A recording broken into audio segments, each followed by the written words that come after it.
Mick Freeman, welcome to Practical Pivots. Steve, thanks for having me. It's great to be here. Mick, what is your favorite word? The color green. Green makes me happy. It reminds me of lush forests. It was the color of my first car. It's the color of the CSU Rams, where my daughter is graduating next Friday, and my son also goes. So green is just a word that always makes me light up. And what is your go-to karaoke song? Oh my gosh, an Unchained Melody, because I can actually pull it off. Well, Really?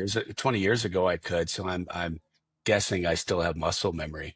I did it once live in Barbados, and apparently some woman was very impressed. So apparently it didn't suck terribly, or she was drunk and it did suck. But to me, it will always be my greatest performance. If you could time travel to a different time and place, where would you go and when?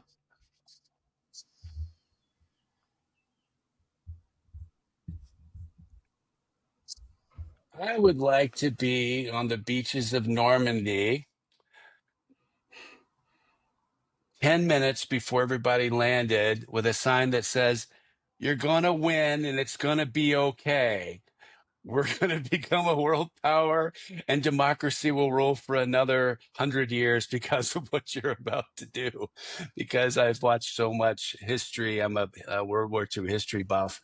And you think about it, they had no clue if they were going to win, if this was going to cost them the war, if they were going to survive the day. 10,000 people did not. And so I look back and say, if anybody ever needed to pick me up and all the mojo I could bring, it would be that group of people to let them know it's all going to be okay for most of you.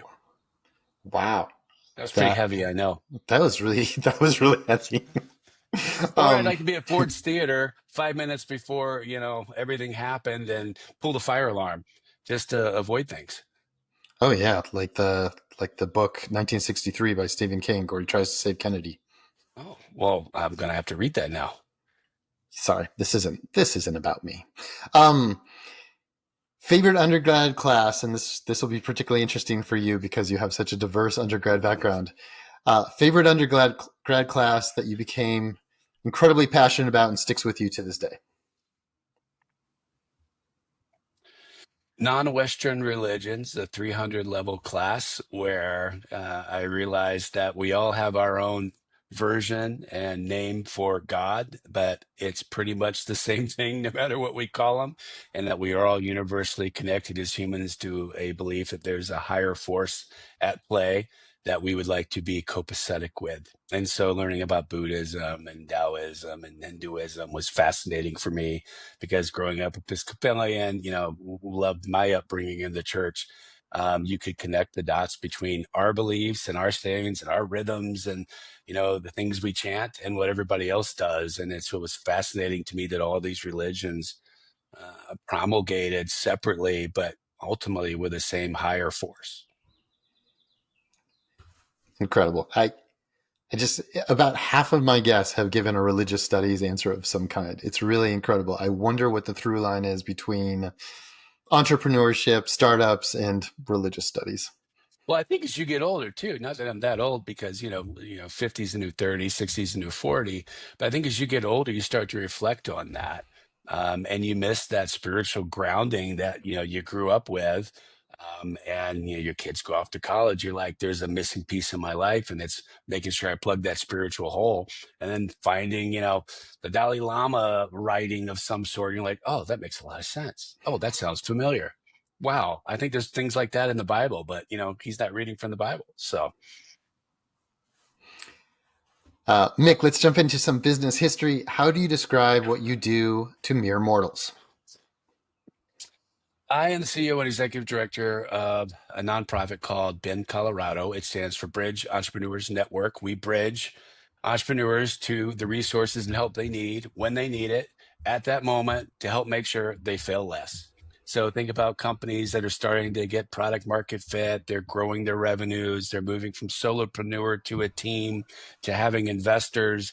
And then you have someone at the helm saying, "Oh my gosh, I've never done this. I'm over my skis. I need support. I have many blind spots. What got me the first million or 5 million is not going to get me to the next level. We bring in volunteer curated advisors who just want to give back and pay it forward and match them very specifically with the custom growth challenges that those entrepreneurs face, sit them at their side for a year, and they soar. Amazing. Is this available in other states? Is this a uniquely Colorado thing? We are Bend, Colorado, but we are the only Bend. This was originally a Blackstone Charitable Foundation initiative, along with other co-founders were Senator Michael Bennett, current Attorney General of Colorado, Phil Weiser, and Brad Feld of Techstars Foundry Group fame. And the whole idea was, what happens if you put been there, done that, gray hair, scale up, successful entrepreneurs with younger growth stage entrepreneurs, just to make sure they don't fail right when the going gets good, and create real economic development and real, economic opportunities for everybody. And so Blackstone tried this in New York, they tried it in North Carolina, but it only worked in Colorado.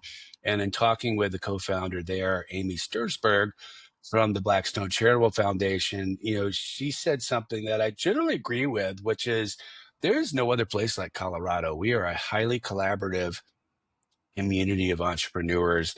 A lot of ecosystems think the pie is this big, and if you get into business, you're going to potentially steal my piece of the pie. In Colorado, we just have this worldview that says the pie is much bigger and we can all succeed. And there's something about that collaborative ethos here that has made Ben thrive, as well as other, entrepreneurial ecosystem support organizations. So we're the only ones here, but that doesn't mean that's how it's always going to be. I do think we have an ability to grow statewide ecosystems and export that.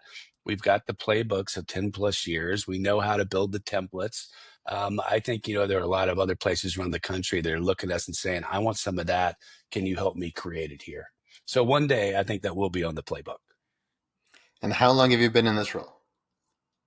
I am coming up on a year next month. I was a volunteer advisor for 6 or 7 years before.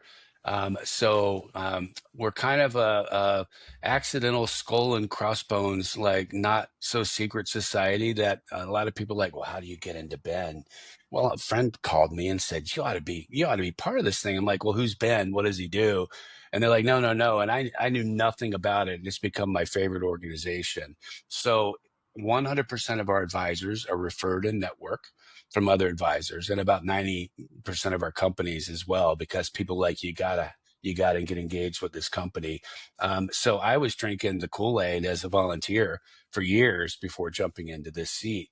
And unlike probably, some situations where you're coming into an organization and you've seen it on the outside, there were no major shocks or changes. The value set, the methodology that I participated in was exactly what I inherited from my unbelievable predecessors, which are Kay Hinsey, Greg Greenwood, and JB Holston. So I literally had the blessing of coming into something I knew, I believed in, I had already been working in, and my job was to figure out how to grow and scale this because no other organization like this exists, particularly focused on the scale up companies of 5 million plus.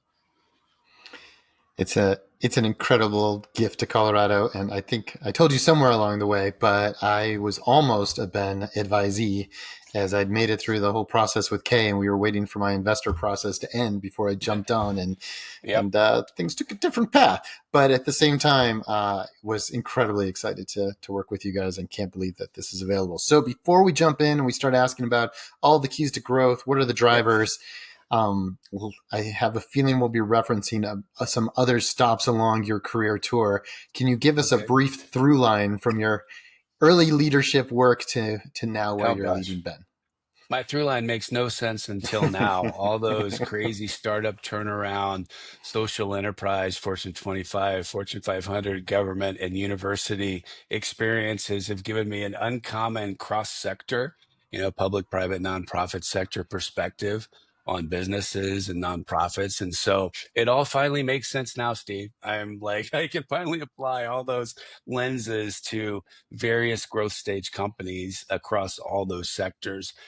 So I started out running a state government internship program in North Carolina, promoting nonpartisan civic mindedness with smart college kids, became the assistant to the president of the fastest growing fax machine company in Dallas, of all places. That got me interested in business. We hosted a golf tournament. The chairman and CEO of Sprint was one of my guests. That turned into me working in Kansas City at Sprint between my 2 years business school and then 7 years at Sprint in Kansas City. I'm still more of a Chiefs fan than Broncos fan. Sorry, everybody listening, but I've lived through the hard times, so just trust me on this. And then, shocker, shocker, the Fax King from Dallas ended up coming to Sprint and running their two biggest divisions several years after I got there. We overlapped again and then left for the .com Wild West. And once you've left the mothership and crossed to the entrepreneurial dark side, you can never go back. And had a couple of different .coms. And then I landed in my first social enterprise and finally found my happy place. I've been involved in 3 ed tech companies that are for-profit social enterprises, make money, make a difference, B Corps, if you know that model. And instead, oh, this is where I want to be. This is why I went to business school and ended up getting recruited out here to Outward Bound 19 years ago. I had done Outward Bound in high school and in college, and it was absolutely transformational. And they had just rolled all these different schools into a national consortium and divisionalized them. And I guess everybody else said no. And so they finally offered me the job to run all the wilderness programs, and I was chief operating officer of the national system. So that, other than this, is my only full-time nonprofit experiences, because I've been more on the social enterprise entrepreneurship side. So there's a lot there. What I would say is 80% of the challenges of nonprofits and social enterprises and Yeah. and classic, corporations are the same. What's the business model? How do you scale it? How do you incrementally improve results quarter over quarter, year over year? If you're a social enterprise or a nonprofit, you might have the mask of doing good and solving homelessness and curing cancer and helping underserved entrepreneurs, but behind that mask has to be a real business, because there's business models to sustain. So at the end of the day, I think the experiences are all very relevant. They've just made me appreciate that, you can be in business even if you're a nonprofit. You can be mission minded even if you're a for-profit. Um, Turning to the scaling and turnaround playbooks section of our discussion. So you've got a front row seat to what's working and what's breaking in Colorado's growth stage startups at an incredibly interesting time. What patterns are standing out to you right now that you're either seeing that are kind of classic patterns or are new patterns? Well, let's talk about good patterns and then opportunity patterns. So, the good patterns to me would be there is a really robust ecosystem to support startup companies in the state. At their state level resources, the SBDCs, the small business development centers, which are these unbelievable libraries of content and advisors who can help you get your business off the ground. We've got other community partner type organizations like Innisphere or Endeavor Colorado or Startup Colorado that, rural to urban, front range, top to down, can help you get going and get your first revenues going. There are there's this ethos of giving back, which is what we're centered on. And literally, if an entrepreneur just asks for help, we sort of have the internal joke of no entrepreneur left behind. That there's always a partner or a place to send them. Even if Ben's not the right choice, we probably know where to direct them, and we endeavor to direct them to what they need when they need it. We've got so many KPIs of the economic development we've created, but I think that ability to take people in, point them in the right direction, not try to extract value from it, is really what sets Ben apart and what sets this ecosystem apart. So I'd say those are positive trends. I'd say some of the challenges are many of the systems and tools are hard to find for a busy entrepreneur. Many entrepreneurs are doing this part-time. They're trying to make it a full-time job. They might be parents. They've got a busy life.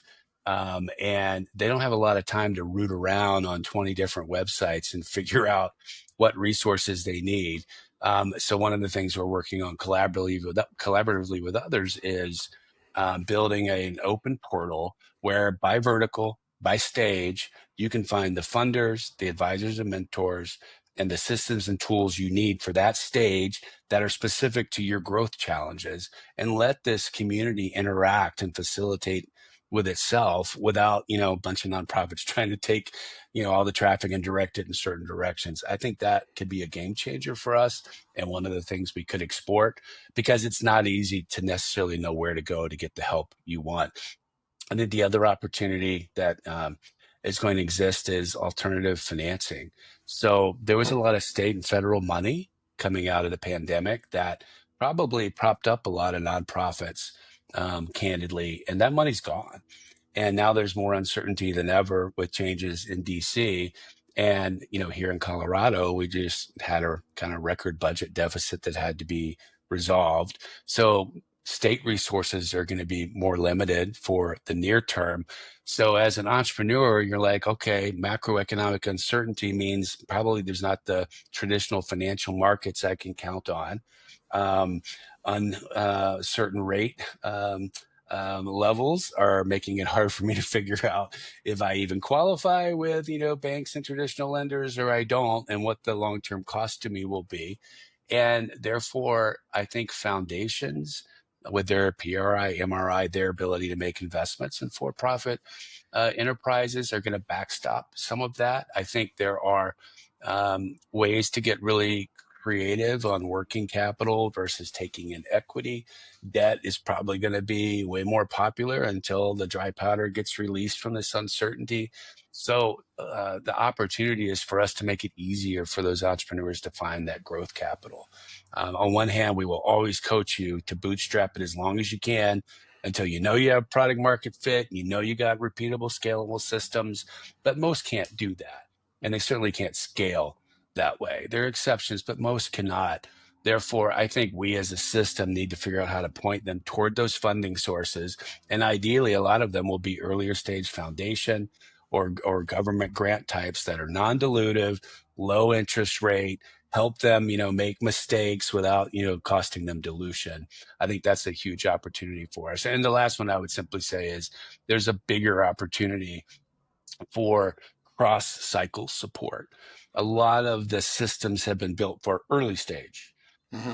growth stage, exit stage, or in between. Are you a series A, B, or C? And so people are like, I'm in this compartment now, I got to leave that compartment, go to this compartment now, I got to. Well, it doesn't actually work like that. And so for us to be able to create a statewide cycle of support from very early day ideation all the way up through exit years later, and help you hold your hand along those steps, I think will create much more success. And instead of 90% of startups ultimately failing, it'll be 90% of them ultimately succeed. Wow, we covered a lot of ground there. So first of all, thank you for all that you're doing for the ecosystem to make it easier for entrepreneurs to find It's our funding. It volunteers and is our board and our partners, but you're welcome. it is a complex little universe out there, and I'm glad that you're becoming a tour guide. I want to come back to some of the other keys, to kind of the critical inflection points that you're seeing in your companies. But one of the things that you quickly went through that I think is a really critical statement is you said, we guide our startups to stay bootstrapped as long as possible before they can reach product market fit. I would love it for you to go a little deeper into that area to explain why that's your point of view, why that's so important. And then maybe the classic, what is product market fit and how do you know you got there? Yeah, on the first part, it's kind of a classic mistake to think, okay, I'll just go get capital to test my ideas and bring my product to market, build out my team. When Uh-huh. in reality, you may be at the alpha or beta version of your product, and you really don't have, customer feedback. You really don't have validation that, people will buy twice, which is going to get to the product market fit, proof points. I think the challenge is you go and waste 20% equity dilution on 500 grand of capital, and you blow it, and you're already digging deep into your cap table with these hanger on investors who probably now, you're gonna have to go do it again. And you're probably gonna have to go do it again, assume 3 to 5 rounds if this thing really goes all the way. Suddenly you as the entrepreneur are going to be so diluted, you might be asking yourself, was this worth me doing Right. from the get-go? Now, having said that, I'm a huge believer in that the stats surprise a lot of people. Most people become entrepreneurs not because they want to be Elon Musk or you know Brad Feld. That's wonderful. I'd love to be Mark Cuban and, and have that capacity, and be able to have the philanthropic capacity. Most people become entrepreneurs because they want professional freedom. And so I always remind people it's like, who's the boss? At the end of the day, if you want a paycheck, go work for someone else. If you want, to be, generating your own paycheck, work for yourself. And there's something about that mindset shift that forces people to think, wait a minute, this is my money. I'm not going to waste it. Like I might waste some initial capital that, came over the transom. Well, it's their 100 grand. I'll go blow it on some Facebook ads and see what happens.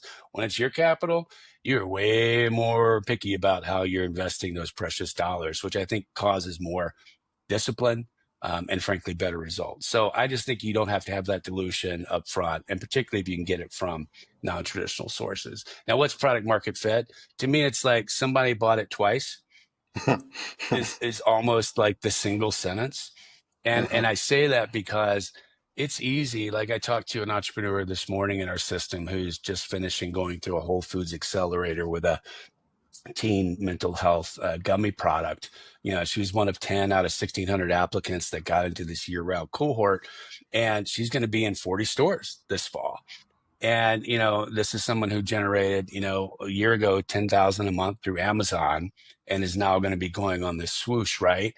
And so we were talking about, when does she seek traditional financing? What's that right optimum time?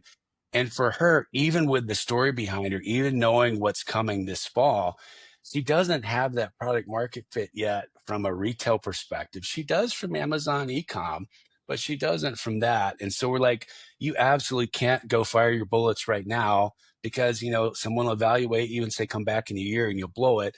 Get through this fall and raise a crap ton of money in the first quarter next year is what I would do, because you're going to have the results.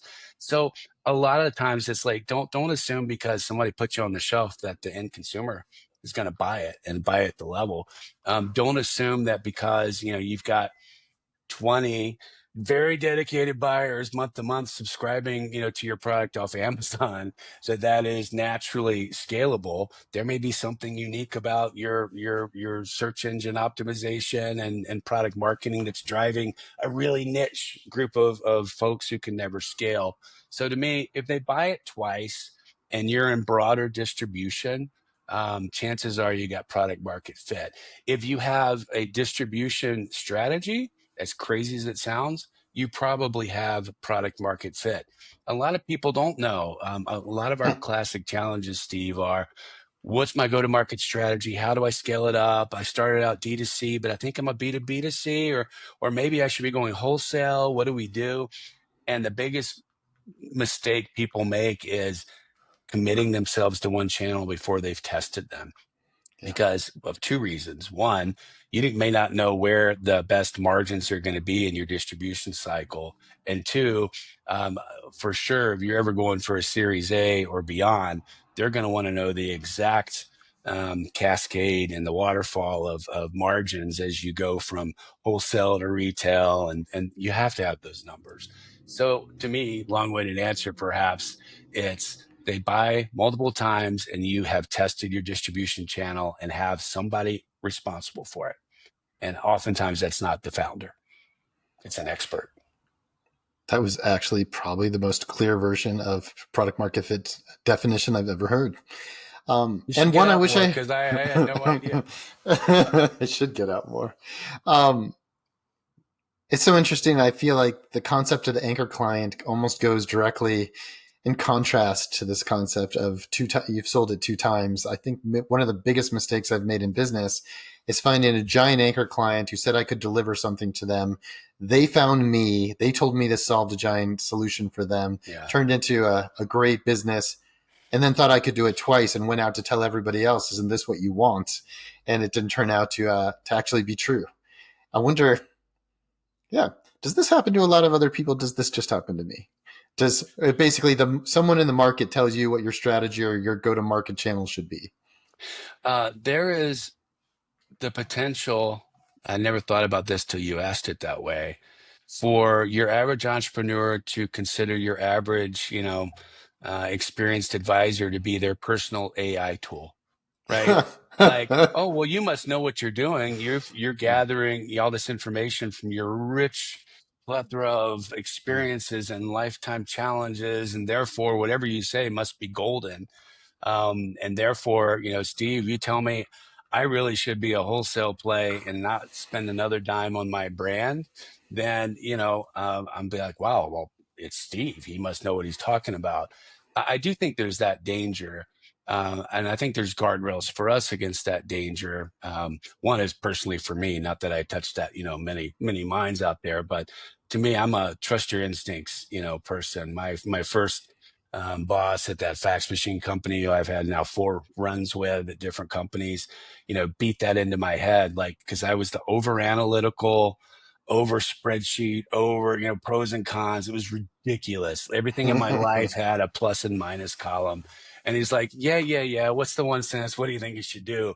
And I really pushed that across our ecosystem. Like, I'm not in your shoes. I don't know your cash runway. I don't know your personal tolerance. I don't know your personal relationships. I don't know what the wear and tear is on your family or your kids. I don't know if you've been burned by 3 other entrepreneurial experiences that, have just, taken all of your um, mojo and, and persistence away. And so you are the only one that knows your journey and where you are.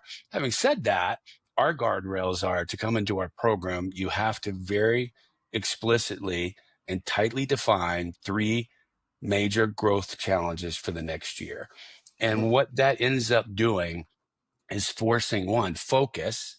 And then 2, that allows us to curate from our network of 200 plus active advisors, 500, plus lifetime, the exact advisor who's got experience with that growth challenge, with that vertical, and wants to lean in with that kind of an entrepreneur. So that's the gateway for us. When we screen somebody in, we're like, when you have the 3 growth challenges, we'll now go to the next, level. And inevitably we're honing and tightening, and there's a lot of mush in them because as an entrepreneur just trying to stay on the horse, you can't keep everything clear.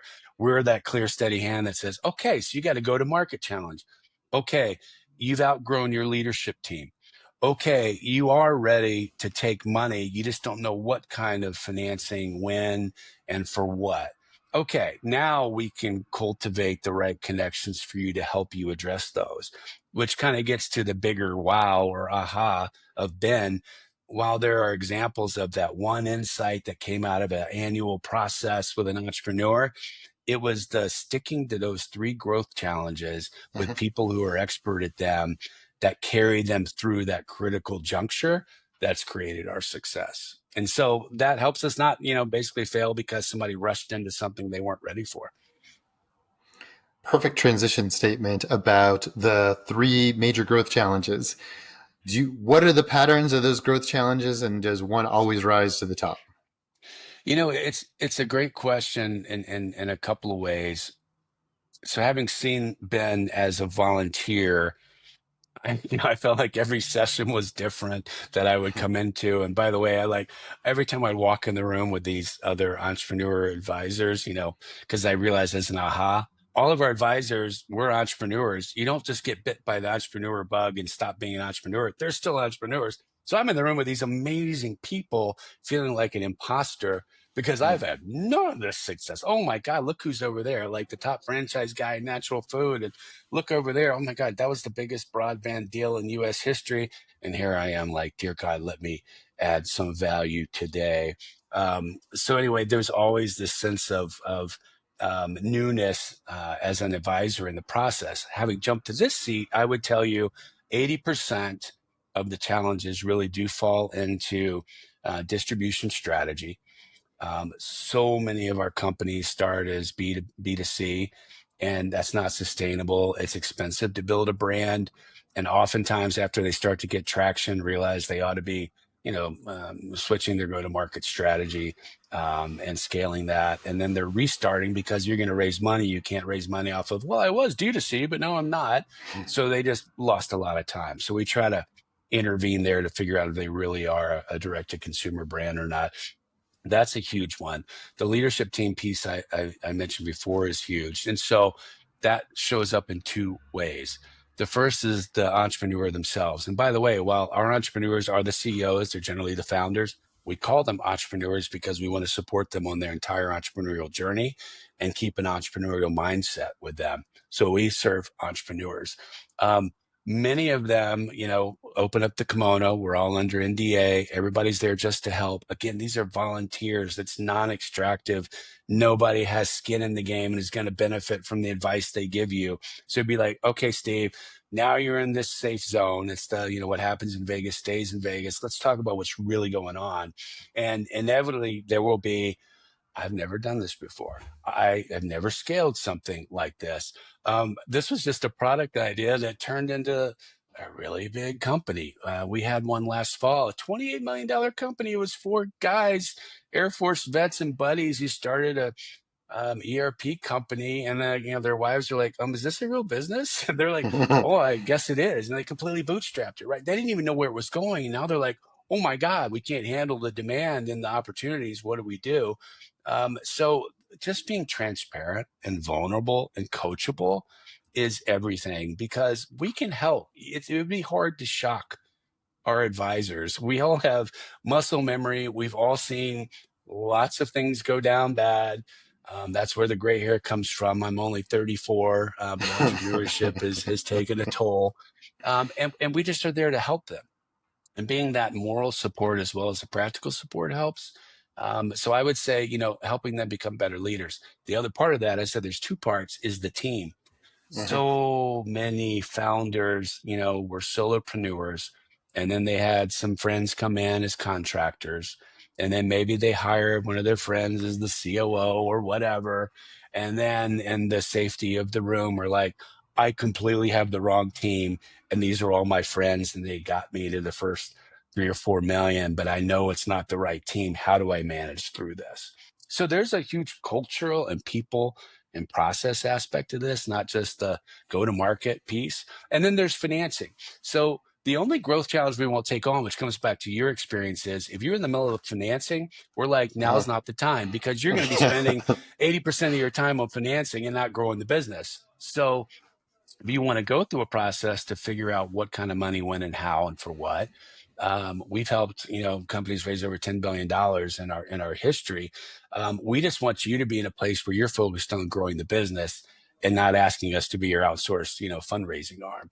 Having said that, the financing strategy and process is inevitably one of the biggest ones. Every entrepreneur I've met, literally maybe with 1% exception, wants to exit when, Steve? 3 to 5 years. They all want Three to to five exit in three years. to 5 years because they're saying, okay, I got the energy to do this for 3 to 5 years. My wife will divorce me if I do it longer than that. I really don't even know what I'm doing, and I'd love to sell this thing. Well, you start backing up from that of what it's going to take in terms of product market fit and the financing process. There's a lot of strategic insight that you're going to need not to make missteps. So, wearing that hat, to answer your question, it's the finance, it's the team, and it's the go to market strategy. And then there's always like other kinds of things, husband and wife, family team, they're like, this is hard. We're going to kill each other. We're like, okay, we got to resolve this. We just had one yesterday that we onboarded, which is 30-year family, driven business bought by a PE firm who plants a real kind of operator in charge. And there's a whole cultural thing involved in how do you take a family driven business, all relational, and make it PE, ready. And, there's a lot of, team building and finessing and managing the old stakeholders who may not be the owners anymore, but still have a big piece of the cap table. So we see stuff like that too. When you said that, the 3 to 5 years is particularly funny. It reminds me of what you tell your kids when you're in the car and are you there? And it's 5 more minutes. 5 more minutes. It's so Um, funny. And I get it, by the way. Like, it's hard to run at this pace. And yeah. so, there is a part of this. And I think if you didn't ask, and I'm not saying you should have, but if I think about one of the real magic ingredients of having been a volunteer, because we're just there to help, we build quick rapport and trust with the entrepreneur.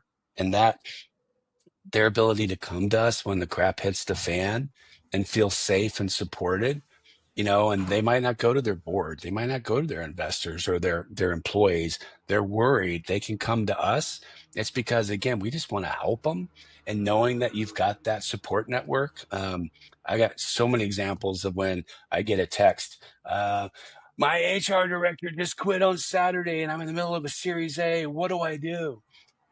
My COO is the son of one of my board members, and the CEO is entirely incompetent and it's killing the business. What do I do? I can't talk to anybody else about this. And so just having that safe place to go, it's like, you know, your private business therapist who's just there to get you, you know, back from the brink and point you in the right direction. That's so interesting. There really is no place for that in the CEO ecosystem or for leadership coaching. You've got investors who it's a mixed bag because you're showing maybe too much vulnerability where you need to show some balance of strength and give them some confidence in their investment Yeah. to not fire you and to give you more money. You've got your team, which also has its issues. You could have an executive coach that you pay for, but your executive coach wants to keep coaching you even if they're great, and so they are that support. But wow, what a great new kind of value breed to this ecosystem of a safe space for expert guidance. And you know, it's you say something that strikes me. It's funny to me. You would know why it's funny, so I'll explain it. You would think in my role, and after as long as I've been a mentor and advisor, that I would know the difference between a mentor and advisor. So I took over this job thinking I probably need to know the answer between a mentor and advisor and a coach. So of course, ChatGPT and Google, and I figured it out, and it wasn't obvious to me. And you know, a coach is generally someone to help you with very specific challenges at a moment in time. An advisor is one to help you with a near to medium term set of issues to help you through a growth cycle, a pivot, a challenge. So it's not just one little project, one issue. I got a team to build. I don't know how to use AI. It's I'm trying to grow a business, you know, but it's probably a 1 to 2 year kind of relationship. And the mentors traditionally actually are supposed to be the long term relationships. Like if you think about people that impacted you, and I think about who do I describe as a mentor, I think of people from 30 and 40 years ago who stayed in my life and played a huge role, or the best bosses I've had. So it's helped me to think about, okay, I'm not a coach with a situational thing. We are advisors helping you get through a major growth phase. And some of those might turn into long-term mentorship opportunities. Anyway, I thought it was interesting because we all throw those words around interchangeably, but kind of definitionally, they're not. I had no idea, There, but use I have that at a at I a at a party tonight, and people will kick you out. I also have access to ChatGPT, so I should have asked. Um, so you've seen all these different patterns. You were a Ben advisor before you became the head of Ben. You've worked in so many different businesses. Were there challenges and patterns that you found over the last year that surprised you?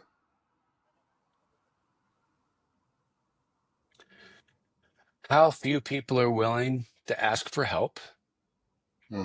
Um, there is something in our society that I think is changing post-pandemic because, you know, now we can finally talk about mental health and particularly mental health issues for entrepreneurs, which I'm super passionate about because I've seen so many people get chewed up and spit out, you know, including suicides and things that are just completely devastating. I think there's something about tough it out, figure it out. And to your point about, you know, you don't want to show vulnerability to a potential, you know, board member, investor, or employee. Um, it's starting to become okay to be transparent again. Oh, But so many people are afraid to ask because they're an entrepreneur. They're supposed to have it figured out. Well, my whole family, my mom, my grandma thinks I'm an entrepreneur, so I gotta nail this. And they put all this pressure on themselves that somehow they have to do this alone. And so I would just implore anybody listening to this that's sitting there saying, I got it, to say, maybe you don't. And that's okay because I don't care, again, if you're Elon Musk or Mark Cuban, you had to rely on teams of brilliant people around you to help create those guardrails over time. So the the opposite side of that is part two to the answer. So if people don't ask for help, um, I think then it becomes a willingness for you to be a burden on people willing to help you. Okay, I know I need help. I'll go in this program, whether it's Ben or Endeavor or Innisphere or anybody else, but I'm still going to keep my cards close to my vest. And I'm still going to just talk about the business and the KPIs, and how we're going to scale this thing and get to a Series A and we'll be exited in 3 to 5 years. There's too much of that, as opposed to, hey, Mick, look, dude, I'm tired. I'm worried about my bank account. My wife's pretty stressed. I'm not spending enough time with my kids. Um, I really want this thing to work. But I know I can't, pay for, expensive consultants and build out my team. And I don't want to be a burden to you. And I'm like, be a burden. Let us self-regulate when you've crossed the threshold and we need to go to and steer you someplace else. People don't ask because society says don't ask, Yeah. their ego. But when you ask deep. Hey, Mitt, not only can you help me bat around this go-to-market strategy, can you introduce me to these 5 VCs in your LinkedIn? Sure. Hey, I know this sounds a little bit weird, but I saw that you used to work at Sprint and I need a telecom person. Would you mind reaching out? Sure. And they're so tentative because it's so weird to get this free resource that just wants to help and not gain personally from it. People aren't used to that, even here in Colorado. So don't be afraid to ask for help. And when you ask for it deeply, because by the time you know you need help, you've needed it really badly for a while. Mick, our time has just flown by. I had about 10 other questions for you, as we expected. Because I answered too long, probably. I took you in many, many different directions, and I appreciate all of that. We were going to talk about psychology and leadership and all sorts of other areas we can delve into at some time in the future. Is there anything in particular you wanted to make sure that we covered today before we go into the wrap-up round? I would just reiterate a point I made very early in the podcast, which is the resources are out there.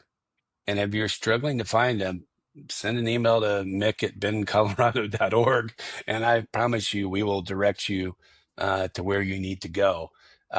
You don't have to suffer through trying to sort out this ecosystem yourself. There are the resources, and there's so many brilliant people, accomplished people, systems that are out there that are generally unknown and perceived to be hard to access. It goes back to just ask for the help. So if you hear something that sounds like, well, it's free, it must be too good to be true. This is one thing where it's not, and that's our ecosystem, not just Ben. Just ask. We will help. Get out of your own way because you got a business to grow. All right, we got your email. How else can people find you after the program, and who should be looking for you in particular? Well, in addition to my email, Mick at bencolorado.org, you can go to bencolorado.org, our website, and there's lots of ways to communicate with us. Um, what kind of person should look for us? Yeah, what are your target companies? Yeah, I'd say there's 2 stages that matter to us. Our flagship year-round program generally are companies in tech, B2B, aerospace, bioscience, healthcare, energy, manufacturing, and CPG, where we have a deep bench of advisors. And so we're always interested in supporting those verticals. Most of those flagship companies come in between 5 and 10 million, looking to get to the next level. So that's the big program. But we also have underserved entrepreneurial programs to help create a feeder system to that big program. So we work with the city and county of Denver on programs for early product market fit, 250 to 500 up to maybe a million. And you're trying to get to that next growth threshold. Working with urban tech and tech enabled founders to help them, get investable business plans. We have a deep partnership with Startup Colorado, which is sort of a first cousins separated at birth organization with 2 of the same founders, where If you're outside the front range, and many, many companies started outside the front range during and after the pandemic, we create a handoff system. So when they start to hit 500,000, a million, we can pull them into our investor network. So if you're rural and need help, if you're urban and tech oriented and need help, if you just are, an underserved entrepreneur, it feels like the system is stacked against you and you don't know where to go, we have programs for you as well. Mick Freeman, thank you for being on Practical Pivots. It was fascinating. I really appreciate it. Steve, so good to talk to you. Thanks for having me.